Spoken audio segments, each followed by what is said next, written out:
Frères et sœurs, nous continuons nos messages. À quoi ressemble votre vie secrète? Frères et sœurs, je parlais tantôt que la vie secrète est là d'une grande importance dans la vie d'un homme, dans la vie d'un individu. Pourquoi? Parce que ce que vous faites dans votre vie secrète a un impact dans votre ministère, dans votre vie devant le gens, dans vos agissements, dans tout ce que vous faites. Et nous avons lu l'évangile de Luc, le chapitre 8, le verset 17, là où la Bible nous dit que non, il n'y a rien de caché, de secret qui est caché, donc qui ne peut être découvert. Donc tout ce qui est caché se découvrira, se dévoilera tôt ou tard. C'est pour ça, frères et sœurs, il est très important de pouvoir prendre soin non seulement de notre face extérieure, de l'image que nous voulons montrer à notre voisinage, de l'image que nous voulons montrer aux personnes qui nous entourent, mais il est très important de travailler encore sur sa vie intérieure, sur sa vie secrète. Cette vie, elle est ouverte devant Dieu. Cette vie, c'est une vie qui influence dans votre vie extérieure, dans votre image extérieure. J'aimerais partager avec vous encore un verset biblique, c'est dans l'évangile de Matthieu, le chapitre 23, à partir du verset 25. La Bible dit ici, c'est Jésus qui parle aux pharisiens. Malheur à vous, scribes et pharisiens hypocrites, parce que vous nettoyez le dehors de la coupe et du plat, et qu'au-dedans, ils sont pleins de rapines et d'intempérance. Pharisiens, aveugles, nettoie premièrement l'intérieur de la coupe et du plat afin que l'extérieur aussi devienne net.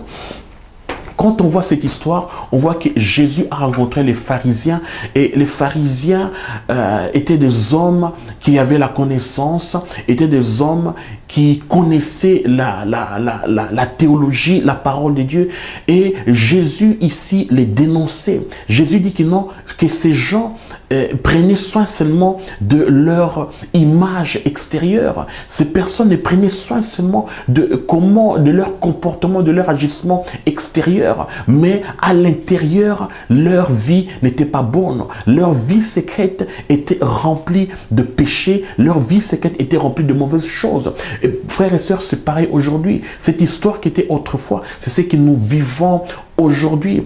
Les choses secrètes sont dévoilées. Les choses qui ont été faites, qui ont été commises dans les années antérieures. Dans les années antérieures, et c'est que les gens ne pensaient pas que ça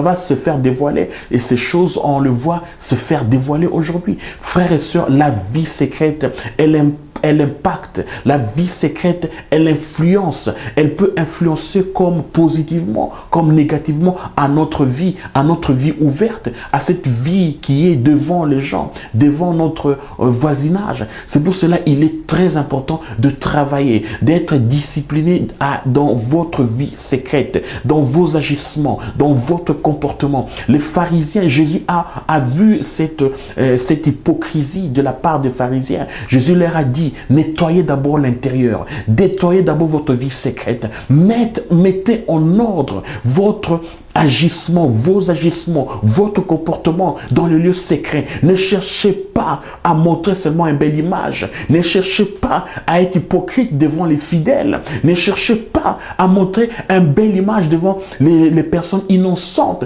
Pourquoi? Parce que vous qui leur apportez cette parole, vous affectez, ou bien vous allez les affecter positivement, ou bien vous allez les affecter négativement. Frères et sœurs, je m'adresse aux responsables, je m'adresse aux personnes, aux conducteurs. Votre vie secrète est d'une grande importance. Pourquoi? Parce que vous transmettrez ce que vous avez, l'impulsion que vous avez de votre vie, de votre nature. Si votre nature n'est pas bonne, vous transmettrez cette nature. Si vos comportements, vos agissements ne sont pas bons dans le secret, mes frères et mes sœurs, c'est ce qui est transmis aux autres. Et tôt ou tard, c'est vous qui sera dévoiler.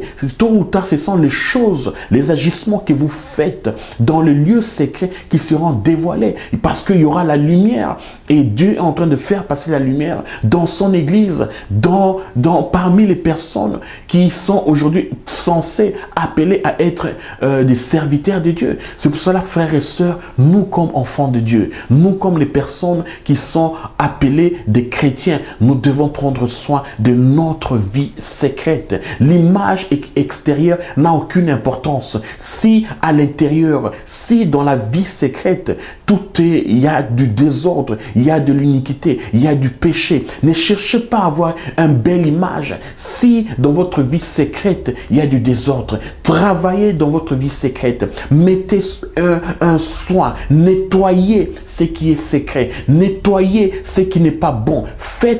Mettez de l'ordre qui dans votre vie secrète correspondent aux principes et aux valeurs de Dieu. Posez-vous la question, est-ce que Dieu se réjouit en me voyant seul dans ma vie secrète? Est-ce qu'il se réjouit lorsque je suis seul? Est-ce qu'il se réjouit dans mon comportement quand je suis seul? Est-ce que j'attriste le Saint-Esprit quand je suis seul? Quel est mon agissement? Frères et sœurs, nous devons nous poser ces questions. Pourquoi? Parce que tôt ou tard, ce que vous faites dans le secret sera dévoilé. Tôt ou tard, elle influencera dans votre vie ouverte devant les gens. Vous cherchez à ce que les gens vous respectent. Vous cherchez à ce que les gens vous aiment. Vous cherchez à ce que les gens, disons, vous honorent, vous donnent de l'honneur. Mes frères et sœurs, travaillez dans cette vie secrète. Pourquoi? Parce que cette vie secrète, c'est cette vie que vous apportez. C'est votre vrai homme qui vous êtes en réalité. Continuez à nous suivre et soyez bénis. Et je suis convaincu que ce message apporte quelque chose de bon dans votre vie. Que Dieu vous bénisse et que Dieu vous fortifie. Merci.